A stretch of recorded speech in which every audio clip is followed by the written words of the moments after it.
Some letters are about battles inside the mind, and some about battles across the oceans.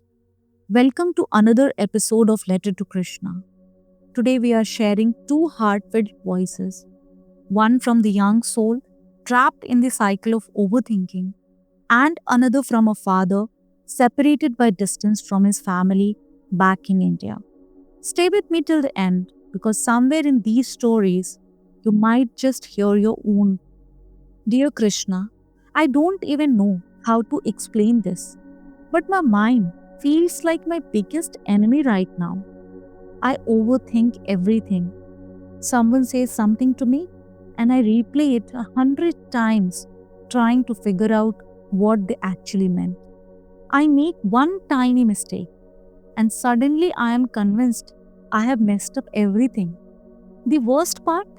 I create entire scenarios in my head that never even happen, but they feel so real that I end up feeling anxious, sad, and completely drained. It's like I'm fighting battles that don't exist. Some invisible war. I imagine people judging me when I'm not around.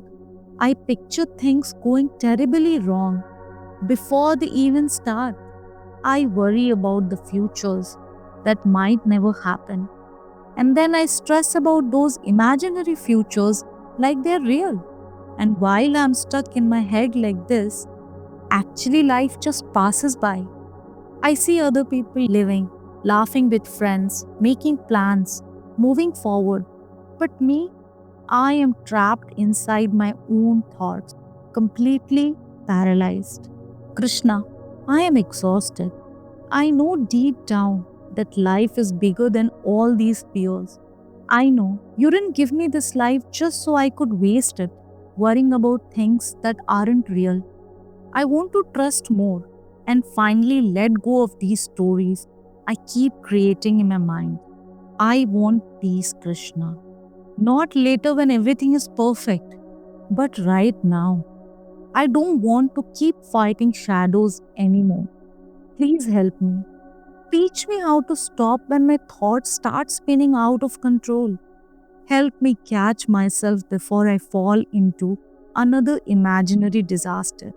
I want to give these worries to you instead of carrying them like they're mine to fix. I want faith instead of fear. Help me remember that I don't need to control everything or predict every bad thing that could happen. Help me believe you have a plan for me, a real one, not the scary versions I keep making up. And help me trust that plan, even when I can't see what's going on. I just want to actually live, Krishna, not just survive in my anxious thoughts, but really experience this life. I want to laugh without immediately worrying about what's next. I want to trust that I'm exactly where I need to be. Please help me through this. I can't do it alone. Your child, dear friend, I know exactly what you mean when you say you overthink and upset yourself with scenarios in your head. I have been there too, lying awake at night, replaying conversations, imagining problems that never really exist. It feels so real in the moment, but when you step back, you see it's only your mind tricking you. What I have learned from my own journey is this: you can't always stop thoughts from coming. But yes, you can choose which ones to water. Whenever I catch myself going down the road of what ifs and negative loops, I deliberately stop and tell myself, this road won't help me. Then I shift my focus.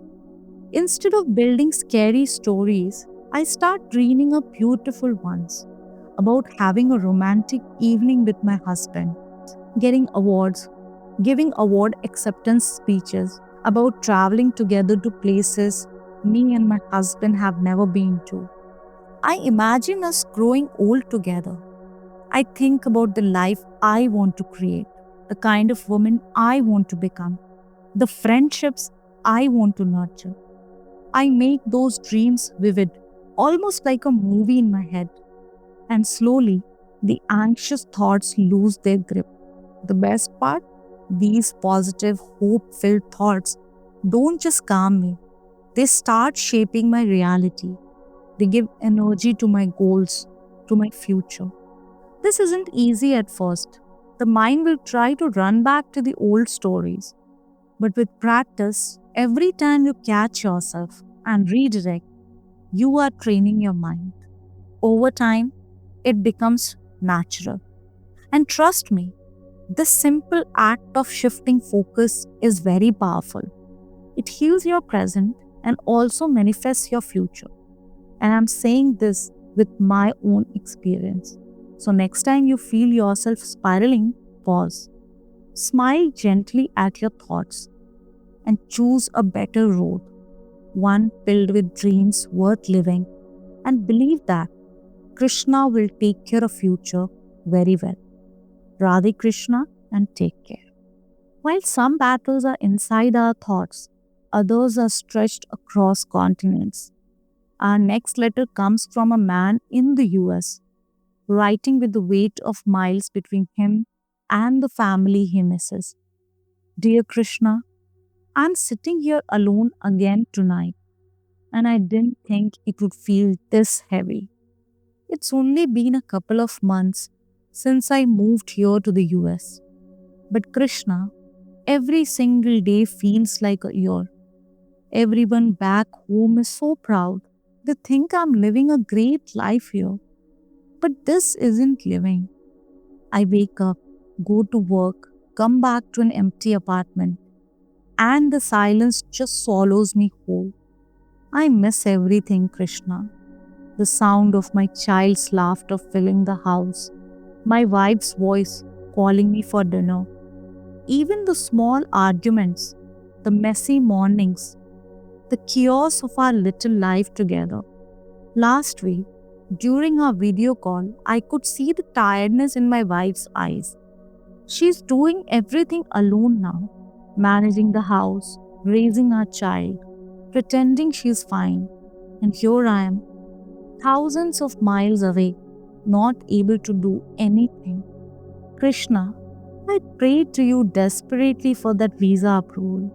I want to bring them here, to finally be together under one roof. I thought the sacrifice would be worth it, but I'm losing my strength of hope. Krishna, please, help me bring them here soon. I can't do this much longer. I just want my family back. Your sincere devotee, waiting desperately for your blessings. My dear friend, I know right now the silence feels unbearable, but don't lose hope. This separation is temporary. The visa will come through, and the day will arrive soon when your child runs into your arms. Then you and your wife share the same roof again. Every lonely night, every sacrifice, it's not wasted. It's all adding up to something that Krishna is making for you. And when reunion finally comes, you will look back and realize you made it through the hardest part. So hold on a little longer. The day of togetherness is closer than you think. This pain won't last forever, but the life you are building for your family will. You are so much closer than you think. Just hold on a little longer and surrender to Krishna's divine timing. Hare Krishna, and take care. If these letters touched your heart, remember, you are not alone in your struggles. Krishna sees you, even in your overthinking, even in your loneliness moments, even when you feel trapped inside your own mind. And if these words felt like your own, maybe it's time to write your letter too. Pour out what's heavy on your heart. Share the battles you're fighting that no one else sees. Tell Krishna what you have been too afraid to say out loud. Send your letter to morningamystic@gmail.com. Your story deserves to be heard. And who knows, it might be the one that helps someone else feel less alone. For Krishna's devotee, who is miles away from his family, fighting loneliness every single day, let's hold him in our prayers. If this letter moved you, drop a prayer for him in the comments. Pray that his family reunites soon and his wait ends sooner than expected. Sometimes collective faith creates miracles. Let's be that faith for him today. Until then, keep trusting Krishna and keep walking his path. Hare Krishna and take care.